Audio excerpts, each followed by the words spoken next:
Bon, bah, moi, c'est Kevin Demey, Kéké pour les intimes. J'ai 23 ans, je vis sur Paris. Maintenant, j'habite dans la warehouse dissidente, petite cabane en bois. Je détaille un peu ma vie parce que je suis pas forcément connu du grand public, mis à part les anciens. J'ai commencé la trotte il y a 8 ans. Donc l'époque où les trottinettes, c'était encore des trottes pliables qui cassaient en deux-deux, les roues en plastique, tout le tralala. Et au fur et à mesure des années, on s'est mis à essayer de créer des choses, des entités avec les groupes sur Paname, tous les anciens. Donc voilà, c'est comme ça que j'étais amené à créer plusieurs infrastructures au fil des années, qui sont French ID, District, Addict, sur lequel voilà, je gérais les designs, on s'impliquait au niveau du team, du développement, on était impliqués. Dissidence, l'un des premiers shops au monde à vendre que de la trottinette freestyle, aussi le shop qui organise la Street Jam de Paris. Et depuis un an, le magazine French Toast, qui est le premier magazine au monde à être imprimé sur papier, quoi. Donc French ID, le projet a commencé avec Yoann Moreau, c'était il y a de ça 5-6 ans. À l'origine, on voulait se lancer dans une marque qui s'appelait Carnival. Donc voilà, on avait déjà un petit projet, un petit plan d'attaque. Bon, à l'époque, il fallait savoir qu'on était jeunes, insouciants, on était pour la plupart mineurs. Mais bon, on s'est lancé, donc j'ai fait quelques plans. J'ai essayé de chercher des industriels dans la région pour pouvoir faire sous-traiter les pièces. Et de fil en aiguille, on a été redirigé vers K124, qui nous ont proposé de s'associer à eux pour justement se lancer dans une marque de trottinette freestyle. On a été plus ou moins contraints de le faire, mais bon, on s'associait, c'était plutôt positif pour le départ, parce qu'on a eu des prods, les premières prods de Taïwan faites pour la trot freestyle. Et voilà, au bout de 2 ans, on a tout cassé parce que voilà, on se rendait compte qu'on était un peu pris pour des cons et qu'il y avait beaucoup mieux à faire différemment.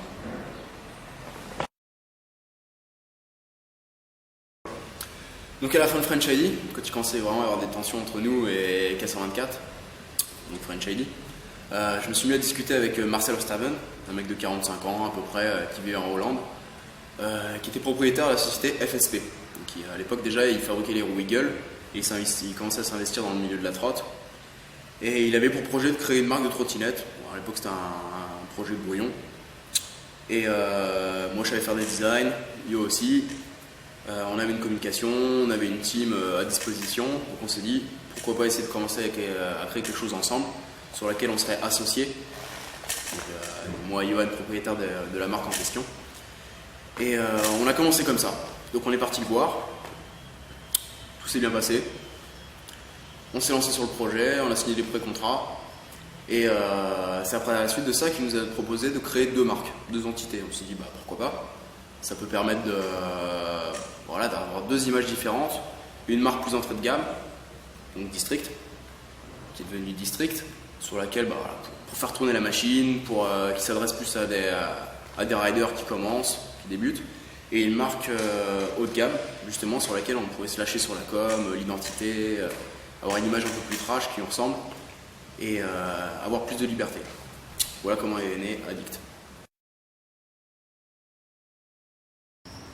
Donc à l'origine, l'objectif, c'était de lancer District au plus vite, ce qui allait pouvoir permettre de financer Addict par la suite, qui était une pièce plus compliquée à développer, plus de recherche, plus de développement. Donc c'était l'objectif de base, des pièces simples sur District. La finalité, District il y a eu quelques petits problèmes au début au niveau de la qualité des matériaux utilisés. Et on est rapidement arrivé à la version 1, puis la 2, puis la 3. Et en fait c'est ça qui a vachement retardé Addict. Le fait aussi que Marcel soit vachement orienté sur District et Addict est vraiment resté en second plan. C'est la raison pour laquelle Addict a vraiment tardé à arriver sur le marché et a mis 3 ans avant de sortir.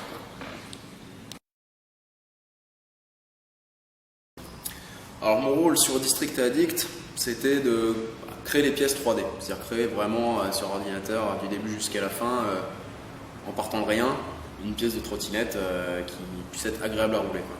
Moi, vu que j'étais plutôt orienté light, et qu'à l'époque il y avait quelques decks qui commençaient à sortir, le TSI, deck encore assez lourd. C'est vrai quand on est habitué au deck JDBug qui est assez light, j'essaie de designer quelque chose d'assez, on va dire, relativement solide, mais qui reste agréable à rouler au niveau du feeling et des caractéristiques, quoi. Donc j'ai designé la totalité des pièces district, il y a de ça 3 ans.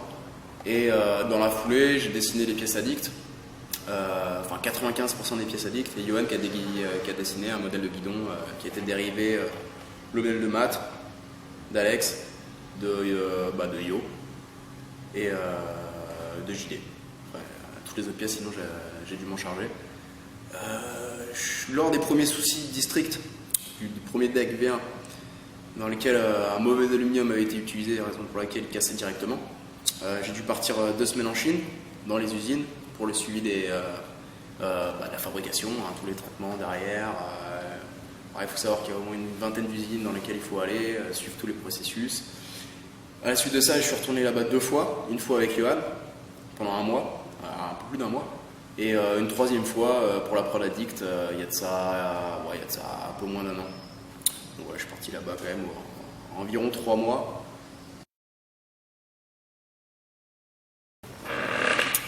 Alors en parallèle, il faut savoir que de mon côté, je m'occupais aussi de Dissidence, le shop, en France. Et tout naturellement, vu qu'on est associé avec Marcel, on s'est mis à vendre du Eagle sur le shop. On s'est dit pourquoi pas essayer de distribuer ça à d'autres shops, histoire que ça étende la marque sur le territoire français. Et on a commencé à devenir distributeur, nous, Dissidence Distribution. Et par la suite, quand District est arrivé, on a pris en charge la distribution de District. Donc au début, aucun souci, tout se passait bien et tout. Alors que Marcel était peut-être 5, 6, 10 fois plus petit que par la suite. Il n'y avait aucun souci au niveau des paiements, le payé à la suite. Nickel. Quand les chiffres ont commencé à monter, que lui il commençait à sentir qu'il fallait que ça monte, qu'il était un peu pressé que ça grossisse, on va dire qu'il a commencé à avoir certaines tensions au niveau des paiements. Et ça vient de sa volonté de faire en sorte que District grossisse au plus vite possible. C'est-à-dire qu'il aurait fait le choix que District grossisse tranquillement, mais sûrement. Et ça aurait pu se passer différemment, et pour nous ça aurait pu être beaucoup plus simple, sans forcément réduire sa croissance, quoi. Mais il a fait ce choix-là. Et du coup, voilà, les relations ont commencé à s'intensifier, à se dégrader avec le temps, au fil des échanges. Et je commençais à apercevoir une particularité de ce fameux Marcel que les autres ne voyaient pas forcément.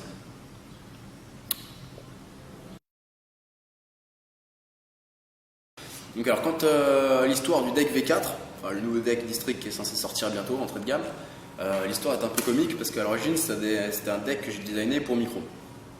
Marcel Osterven, il y a de ça 2 ans, m'avait demandé si je pouvais designer un deck pour micro parce que micro voulait produire dans ses usines en Chine. Bon, à l'origine j'étais un peu réticent parce que j'aimais pas forcément micro à cause des histoires d'il y a 5-6 ans, des histoires passées. Finalement, il m'a convaincu comme quoi c'était bon pour l'usine, que ça allait pouvoir permettre à Dick de sortir plus vite. J'ai dit bon ok, je veux être payé. Donc je me suis pas foulé, j'ai dessiné un deck en 45 minutes. Ni trop light, il tient. C'est un deck standard, aucune innovation. Je l'ai fait un petit peu plus lourd que ce qu'il aurait pu être. Donc on est parti là-dessus.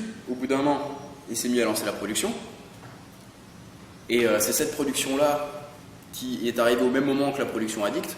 Donc quand je suis arrivé en Chine, j'ai vu que les 3/4 des machines étaient utilisées pour micro, d'où encore un retard sur Addict.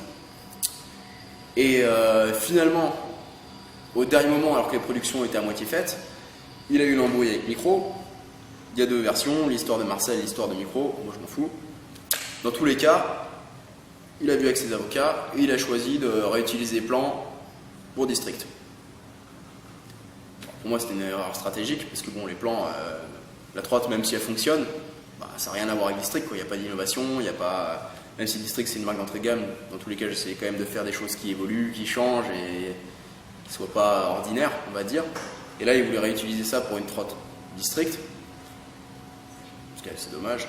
Et en plus de ça, prétextant que c'était une matos District, il a décidé de ne pas me payer. Donc ça, j'ai eu assez mauvaise. Alors concernant les sous-sous, parce que de toute façon j'ai rien à cacher, quoi. C'était clair. Lors du premier pré-contrat, qu'on a signé il y a 3 ans, qui devait durer 6 mois, on s'est mis d'accord comme quoi moi et Johan on devrait toucher 700 € par mois en attendant de recevoir plus sur les dividendes voilà, de la marque qu'on allait créer. À l'époque, il n'y avait pas encore eu de question de deux marques. Donc on s'est mis d'accord de créer une marque ensemble, toucher moi et Yo 700 € par mois en attendant de pouvoir un jour toucher plus grâce aux ventes. Et voilà, les riders étaient censés toucher des commissions sur les pièces vendues. Vu que les pièces ont mis 3 ans à sortir, ça veut dire que les riders n'ont jamais été payés du début jusqu'à la fin, sauf il y a de ça quelques temps, mais il y a de ça encore 5 mois. Les riders qui ont fait toute leur com, qui ont été vachement fidèles, qui se sont toujours donnés, n'ont jamais touché un seul copec, mis à part le voyage aux USA payé par Marcel une fois, et Yo qui a donné de ses poches généreusement pour payer les autres trips, quoi.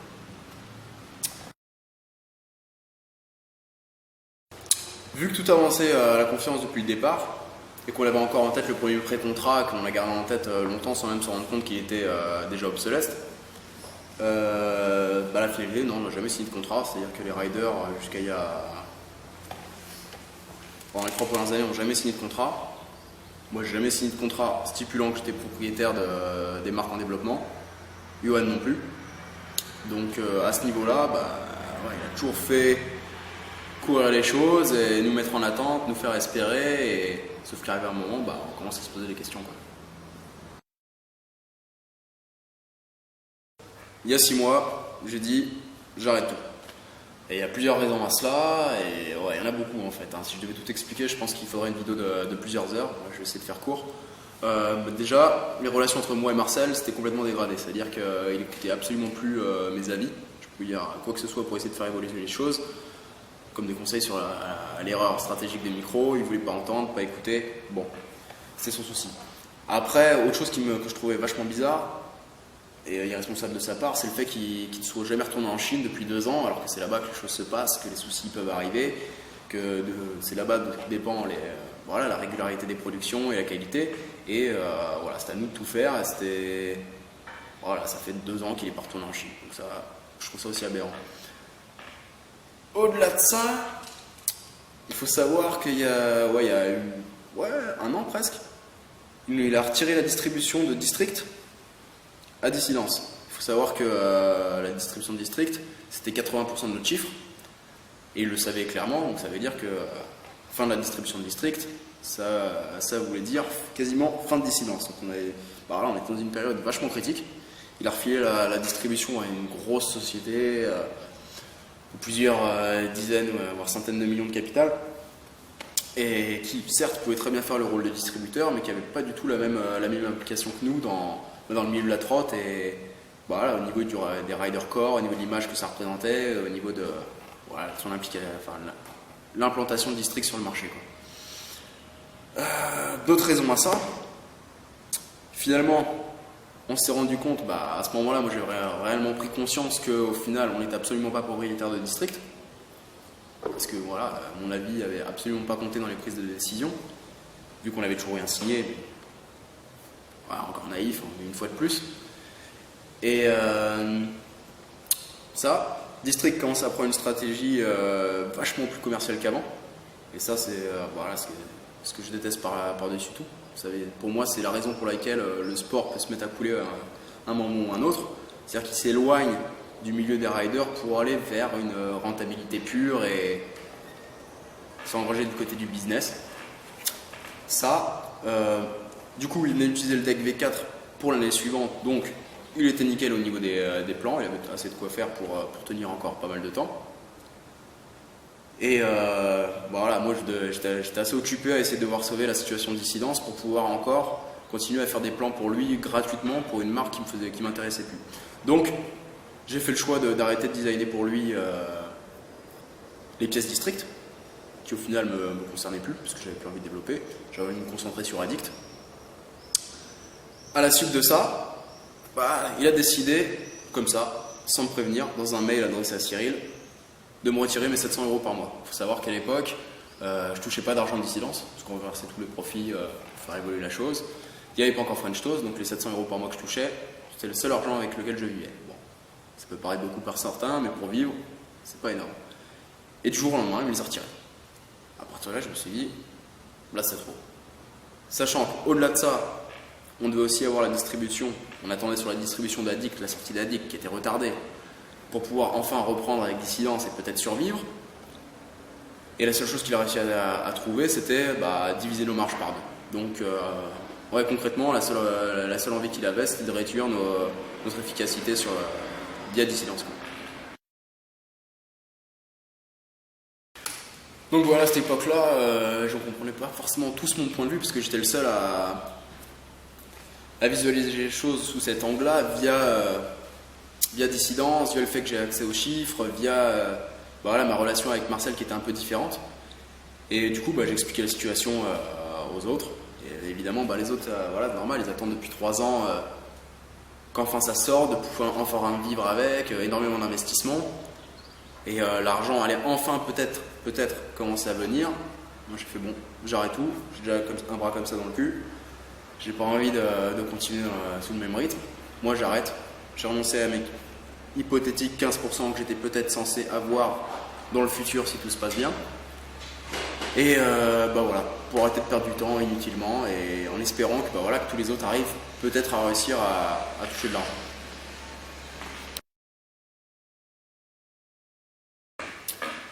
Alors, dans l'état actuel des choses, pour moi, il est clair que District, ça n'a absolument plus rien d'une marque core. Même si ça l'était avant, les riders qui étaient impliqués dedans, les designs, la relation qu'il y avait vis-à-vis des riders.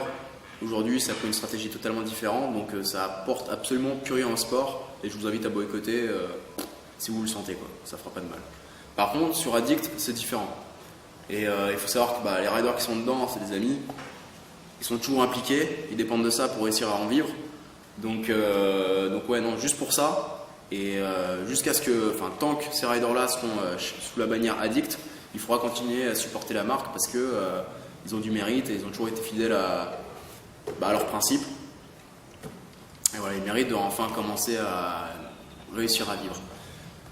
Au-delà de ça, le DVD, pour avoir participé à sa réalisation plusieurs mois de suite, même surtout aux USA, Barcelone ou d'autres trucs.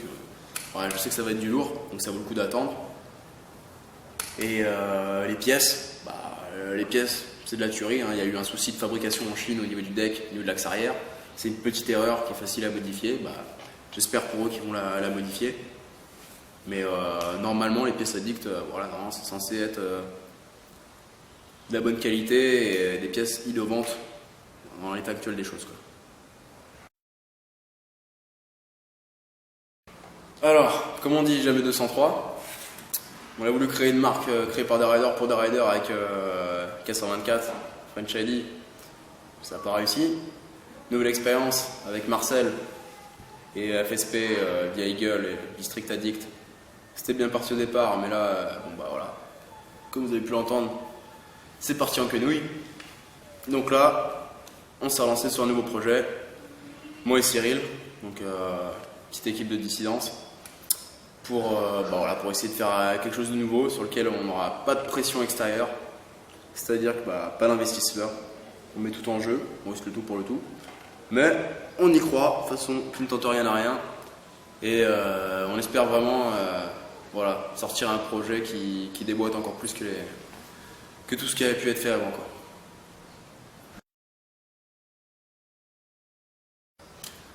Grosso modo, éthique, ça devrait être quelque chose d'assez haut de gamme. En fait, ce que j'estime être nécessaire pour pouvoir rider correctement, c'est-à-dire prendre du plaisir à rider. C'est-à-dire que ça devrait être à peu près équivalent à... On peut pas vraiment dire équivalent à du Addict, parce que sur ces pièces-là, j'ai vu qu'on n'a qu'une seule gamme. On a plus misé sur la sécurité des pièces, donc être sûr que toutes les pièces tiennent. Quand quelqu'un achète le produit, il y a pas de... Il doit savoir bien rider pour pouvoir le rider. Ce sera normalement... adapté à tous les types de riding, mais confirmé comme ceux qui maîtrisent un peu moins et qui infligent un peu plus d'efforts au trot. Et par contre, on va vraiment essayer de faire des tarifs adaptés à toutes les poches, quoi. Parce que comme on l'a dit, notre objectif c'est pas forcément de se faire du pognon. Il est facilement possible de réduire les marges qu'on se fait, les marges annexes derrière via les distributeurs pour pouvoir réussir à faire des produits haut de gamme à des prix inférieurs. Chose que peu de gens ont fait pour l'instant. Alors, pour ce qui est des pièces, quelques petits protos, que vous allez voir rapidement. Un petit guidon, bon ça ne sera pas forcément comme ça. Queue de serrage intégré, butane, chromo, traité thermiquement, c'est stylé. Petite fourche. 7,75, bon voilà, hein, pour l'instant il n'y a pas beaucoup de fourches qui utilisent cet aluminium, c'est encore assez rare. Bon, voilà, quelques innovations que vous découvrirez, quoi, mais pour l'instant ça devrait être pas mal. Voilà, fourche plus légère du marché, fourche du piquet, mais plus solide, bien évidemment. Et puis le deck, voilà, avec quelques petites innovations par-ci par-là que vous découvrirez par la suite. Ça devrait promettre du lourd, tout en restant assez light, solide. Voilà, un bon compromis, on l'espère, et on espère débarquer ça courant l'année 2012, quoi. Pas que ça fasse comme Addict, mais bon, vu qu'on n'a pas de pression extérieure, on maîtrise tout du début jusqu'à la fin. Là, ce coup-ci, c'est moi qui vais en Chine, de mon côté, sans pression. Donc ça va le faire.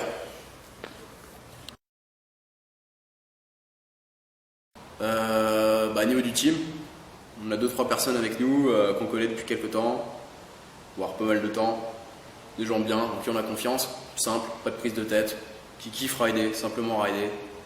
Voilà. Donc on aime avancer avec je pense qu'on va bien kiffer avancer avec des gens comme ça pour essayer de vous offrir des vidéos, on va dire un peu plus proches de ce qui se fait à l'origine au niveau du riding, des trips, de la bonne humeur, du gros pâté. Il y aura du gros pâté, ce qui se prépare. On va sûrement faire un trip cet été et on va essayer de sortir une petite vidéo pour la sortie, histoire que ça soit homogène, qu'on fasse les choses bien, quoi.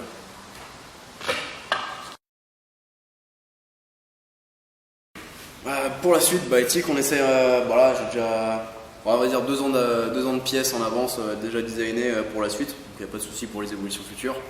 Les idées, c'est pas ça qui manque. Il faut maintenant que tout se mette en place, que ça fonctionne, que les riders supportent, qu'on arrive à vous offrir quelque chose de suffisamment qualitatif pour vous permettre de nous faire confiance, tout simplement, parce que rien n'est gagné. On part pas de ce principe. Donc voilà, pour la suite, ça pourra aller que vers le mieux, et si ce projet-là est concluant, ça va nous permettre d'avoir les moyens, enfin, d'essayer de faire des choses qui font bouger un peu la trotte et évoluer un peu sa notoriété, quoi.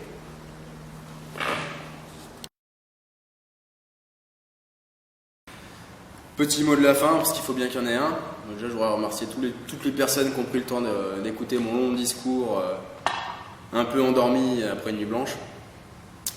Je voudrais aussi dire à tous les riders qui sont arrivés à ce moment-là qu'ils essayent de se renseigner un peu plus sur ce qui se fait sur les marques, sur l'envers du décor, sur vraiment ce qui se passe derrière, parce qu'à la finalité, ce seront des marques comme Tilt, Raw, Rad, Proto, Magret, des marques faites par des riders pour des riders qui dans le futur vont sauver la trotte de son déclin d'ici 4-5 ans quand ça va se casser la gueule. Parce qu'à ce moment-là, toutes les grosses industries qui font aussi évoluer la trotte, c'est sûr, mais qui avancent évidemment pour faire de l'argent, parce que sinon ils ne seraient pas là. Et à partir de ce moment-là, quand le marché va réduire, elles vont toutes disparaître. Et ce sont les petites marques comme ça qui aujourd'hui se donnent et qui ont surmonté qui sont parties de rien et qui ont surmonté toutes les épreuves, qui seront là et resteront et subiront ce cap et résisteront les décennies suivantes, quoi. Et feront que la trotte dans 10 ans pourra enfin devenir un sport tel qu'il est aujourd'hui dans le skate ou dans le BMX, c'est-à-dire un sport mature avec des vrais riders pour les représenter et éduquer les gamins, quoi.